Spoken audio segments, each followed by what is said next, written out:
Okay, student. Today we are going to read about the auspicious elephant. English chapter number 4. English subject chapter number 4. Okay. तो ऑक्सपीशियस elephant के बारे में थोड़ा सा बता देता हूं मैं आपको. ये स्टोरी एक दैविक हाथी के बारे में. दैविक हाथी. दैविक मीन्स जो जिसके पास दैविक शक्तियां होती हैं. ठीक है, जैसे भगवान भी होते हैं, वो भी आपके दैविक ही होते हैं. ठीक है, ठीक है. तो स्टार्ट करते हैं. Many years ago, there ruled a king in the kingdom of Magad. He was very cruel king. Not only that, he was a very jealous as well. He did not like to see anyone who looked better than him, be it a man, woman, a child, a bird, or even an animal. इसका मतलब क्या है? Many years ago, एक राज्य था, kingdom. क्या था? Kingdom. याद रहेगा? किंग को राजा बोलते हैं. ठीक है, तो डम मीन्स राज्य. किंगडम एक राज्य था. ठीक है, जिसका नाम था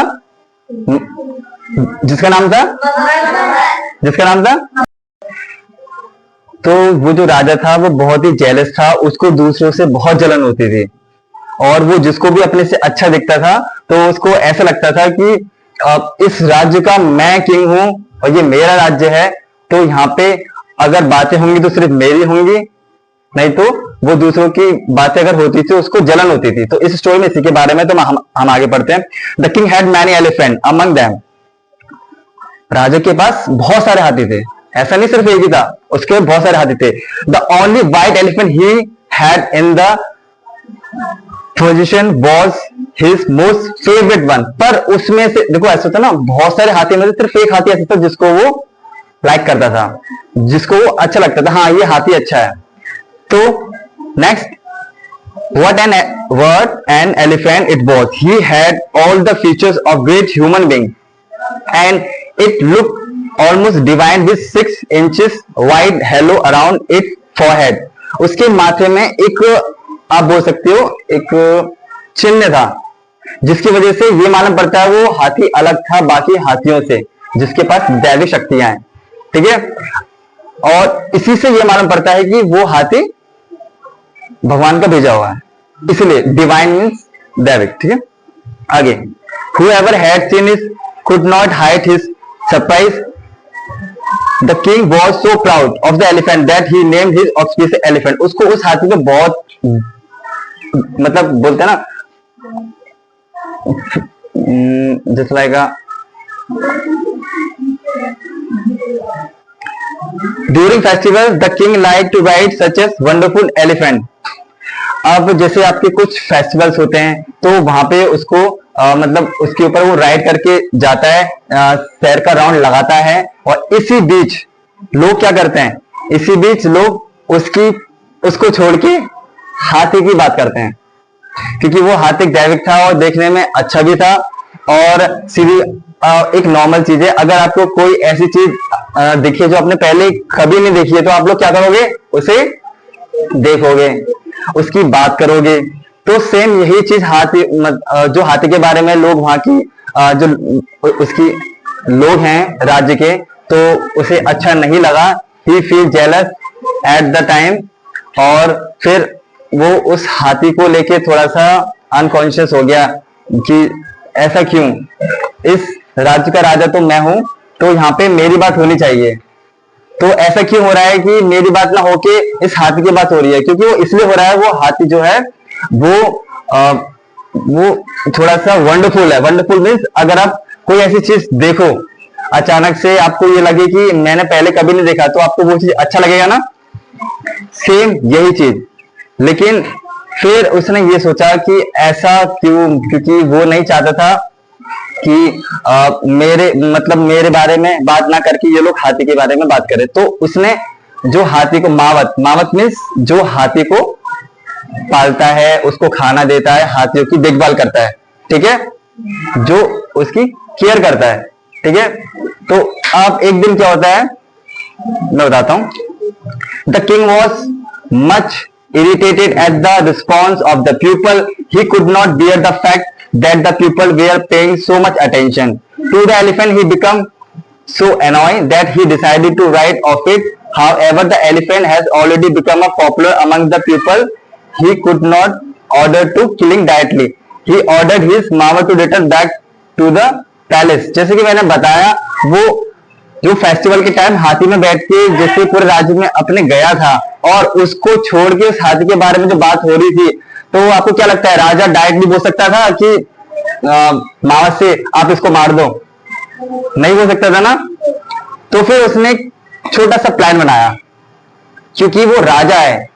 अगर वो किसी आदमी को या फिर इंसान को, जानवर को डायरेक्टली मरवा देगा, तो फिर वहां की प्रजा नहीं बोलेंगे लास्ट टाइम जो फेस्टिवल में राजा रावण लगाने आए थे, तो अब क्यों नहीं है। तो ही मेक अ प्लान कि इस हाथी को मैं कैसे मतलब अपने रास्ते से हटा सकता हूं, क्योंकि वो उसे जेलस फील कर रहा था। क्या फील कर रहा था? ये कुछ हार्ड वर्ड है तो आपको याद रखना है। जेलस, क्रूल, ठीक है, ऑक्सपीशियस, ये आपके हार्ड वर्ड है, इसको आप अंडरलाइन कर लेना, ठीक है। अब next, on this way the king thought of such a big plan and would make the elephant that has an accident. He decided to take the elephant to the mountain Vepula and then make it fall for full waterfall. वो waterfall से उसको गिराने का वो plan करता है। उस area का नाम था वेपुला। नाम क्या है? वेपुला। क्योंकि वो डायरेक्ट तो ऐसे नहीं कर सकता था। अब वो डायरेक्टली भी ऐसा कुछ नहीं कर सकता कि सीधा उसको लेके जाके धक्का दे दे। वो मामा से बोलता है कि आपका हाथी क्या क्या कर सकता है। उसे पता था अगर कोई भारी इंसान, आपको क्या लगता है कोई भारी इंसान से आप उससे बोलो कि सीढ़ी से ऊपर आ जाएगा क्या? नहीं आ पाएगा हाथी, क्योंकि हो सकता है सीढ़ियां टूट जाएं। तो इसलिए वो अपना दिमाग लगाता है, उसको बोलता है इसको पहाड़ी में मैं लेके जाता हूं और जो इसको पालता है, इसकी देखभाल इसको देखता है, उससे मैं बोलूं कुछ ट्रिक करके दिखाए। अगर ये आपका हाथी है और आप इसको अच्छे से ट्रेन आपने किया है, तो जो मैं आपको बोलूं वो कर सकता है। फिर इसी बीच उसके कुछ आइडियाज आते हैं हाथी को मारने के लिए। वो डायरेक्ट तो ऐसा नहीं कर सकता था। फिर क्या होता है, फिर हाथी को वो कहता है कि मावत से आप एक काम कीजिए, आप मुझे ये बताइए आपका जो हाथी है वो क्या 2 पैर पे खड़ा हो सकता है? हाँ, बिल्कुल हो सकता है। ठीक है, तो वो बोलता है हाँ। मावत रिप्लाई देता है कि हाँ रिस्पेक्टफुली हाँ हो सकता है। Any trick he can do. O yes I have taught him all tricks. मैंने उसको सारी ट्रिक्स समझाई हैं, सिखाई हैं और उसे सब आता है। देन वो आपको खुद दिखाएगा और वो पहाड़ पे भी चढ़ सकता है। तो ठीक है, वो पहाड़ पे चढ़ता है। देन वो बोलता है 2 पैर पे खड़े होने के लिए वो भी होता है। आप सब इन पोस्टर में दे सकते हो। All of you see in the poster there is a elephant stand on the mountain. ठीक है, तो अब द नेक्स्ट ट्रिक, अब उसको पता चलता है जब 2 पैर में खड़ा होता है तो देन ओ माय गॉड इसमें तो कर दिया। अब मैं क्या बोलूं उससे? कोई बात नहीं, राउंड लगा सकते हो। अब आपसे मैं बोलूं छत के कॉर्नर पे जाके ऐसे खड़े हो जाओ, शायद हो भी जाओ। अगर मैं बोलूं ऐसे खड़े हो जाओ, नहीं हो पाओगे, आपको डर लगेगा कि पैर पीछे ना हो जाए। लेकिन eight the time elephant did, वो कर देता है। वो क्या करता है? वो ये भी कर देता है। क्योंकि भैया अब सीधी बात है, जो ट्रिक आपने एक्सपीरियंस कर रखा है, जो चीज आपको आती है, जिसको हिंदी इंग्लिश अच्छे से पढ़ने आती है और जिसको हर चीज की प्रैक्टिस है, जो ऑलरेडी उस चीज को सीख के बैठा है, तो वो काम वो करेगा। तो सेम यही होता है, वो हाथी सारे काम कर देता है। देन उसके बाद नेक्स्ट, अब उस पे अब वो सोचता है मैं ऐसा क्या बोलूं। फिर आपको एक चीज है ना, अगर मैं आपको बार बार किसी चीज के बारे में बोलूं तो आपको मालूम पड़ जाएगा कि सर मेरे से बार बार पूछ रहे हैं, इसका मतलब कि सर को पता है मुझे याद नहीं है ना। क्योंकि मैं जिस बच्चे को देख रहा हूं कि वो उसका फोकस नहीं है, तो मैं उससे बोलूंगा ना कि आप ये करो। तो ऐसे ही मावत को मालूम पड़ जाता है ये बार बार ट्रिक हमसे पूछा जा रहा है, हम इसको हम बता रहे हैं। वो हाथी के कान में बोलता है कि ये राजा मतलब आपको तुझे मारना चाहता है, क्योंकि ऐसा नहीं होता तो हमको यहां आने के लिए नहीं बोलता और ट्रिक दिखाने के लिए नहीं बोलता। और सारी ट्रिक दिखाने के बाद भी राजा संतुष्ट नहीं होता है। फिर मावत बोलता है हम एक काम करते हैं, ये राजा तो अब हमें लगता है कि हमें पसंद नहीं करता है, वो आपको मारना चाहता है। तो बगल वाला एक राज्य, उन्हीं के जस्ट बगल में एक और राज्य था, वहां का राजा अच्छा है, जो आपकी देखभाल भी वो करेगा और वो अच्छे से भी हमको रखेगा। ठीक है, very well done. The king was irritated and stay and over the have the taught his stand on the 3 legs जो कि 3 पैर में वो होता है खड़ा, बताया मैंने। As soon as the mouse said yes I have the elephant lifted and one of this leg and stood calmly and 3 legs, तो वो बिल्कुल नहीं डरता, क्योंकि वो डरेगा क्यों? आपको जो चीज आती है आप उसके लिए आप डरोगे थोड़ी ना, तो ये सब वो नॉर्मली सब बुक दिखा देता है, ठीक है। Next, what about standing the one leg, उसके बाद भी अब होता क्या है, there was a chair with around the chair there was announced he had tried everything and lost the elephant foot fell at last the king order an impossible task and have you taught standing in the sky he asked the mouth the by now the mouth mind fill and about the dead intention of the well the oxygen elephant was it was to feel the body above the ground the mouth whispering as the ear। ये मैं वही चीज पढ़ा जो मैंने आपको बोला, क्योंकि उसको उसके इरादों के बारे में मालूम हो जाता है, तो देन वो उसको एक्सप्लेन वो करता है कि हमें यहाँ से जाना चाहिए।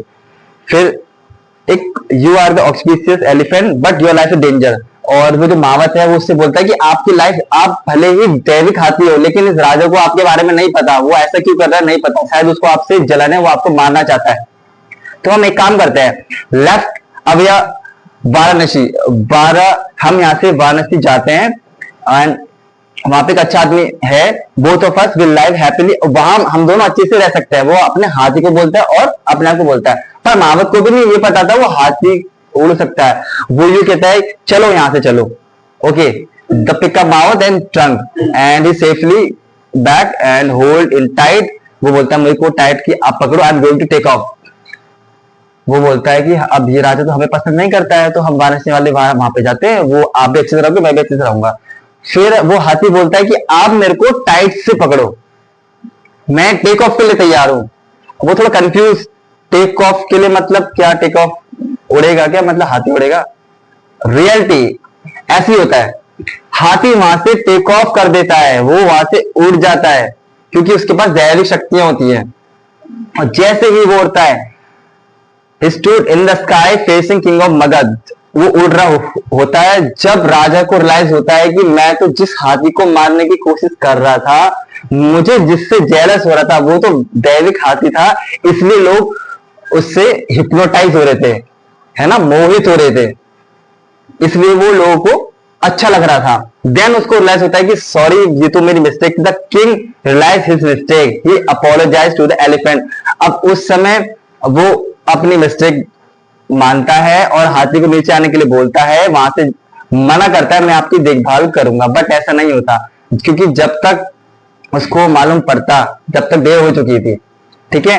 तो देन वो फिर दोनों उस राज्य में जाते हैं, वहां का उनका गार्डन होता है बहुत बड़ा, ठीक है, आपने देखा होगा महल होता है ना, महल से आगे गार्डन होता है बहुत बड़ा, ठीक है। तो वो जाते हैं दोनों, पहले राजा से मिलते हैं। अब सीधी बात, एक नॉर्मल चीज है, अगर कोई वहां का जो राजा है वो अच्छा राजा है और उसको अगर कोई हाथी उड़ता हुआ दिखेगा तो वो तो थोड़ा सा चौंक जाएगा ना, उसको मालूम पड़ गया दैविक हाथी है, वो उसको आदर रिस्पेक्ट कि हाँ कि आप हमारे यहाँ आ सकते हो, ये तो हमारा सौभाग्य होगा, we are lucky because you are in our kingdom, कि आप हमारे राज्य में आए हो, आप यहाँ पे आओ, आपका स्वागत है, हम साथ में रहेंगे और हमसे जो बनेगा हम आपका ध्यान रखेंगे। तो ये तो थी स्टोरी। तो what the moral of story? Okay, तो हमने इस स्टोरी से क्या सीखा? What is the moral of story? जैसे मैं पूछना चाहूंगा, आप बताओगे? बताओ। सर हमने इस स्टोरी से ये सीखा कि हमें कभी किसी से वो नहीं करना चाहिए, जलन नहीं करना चाहिए और अपने आप पे वो रखना चाहिए, घमंड नहीं रखना चाहिए। Okay okay, thank you. बैठो, बिल्कुल सही बोला, जेलस नहीं होना चाहिए, घमंड नहीं होना चाहिए, आपके पास जो है व्हाट यू हैव वही आपके लिए अच्छा है। ऐसा नहीं है आपके पास जो चीज नहीं है तो आप उसके लिए आप उसको लेने की कोशिश करो, नहीं, you have to be achieve, उसको कमाने की कोशिश करनी चाहिए, पर आपके पास जो है वो आपके लिए इनफ है। तो मैं एक बार और किसी पूछना चाहूंगा, वंशिका प्लीज स्टैंड अप, आप बताओगे? आप बताओ, what is the moral of the story? Sir हमें इस स्टोरी से ये सीख मिलती है कि हमारे पास जो चीज है हमें उसकी देखभाल करनी चाहिए, केयर करनी चाहिए और कभी उसे बेकार समझ के फेंकना नहीं चाहिए, ओके, थैंक यू। आप जाइए। बिल्कुल सही। काफी बार क्या होता है कि हाँ हाँ हो गया, तो हाँ मतलब हाँ मतलब हाँ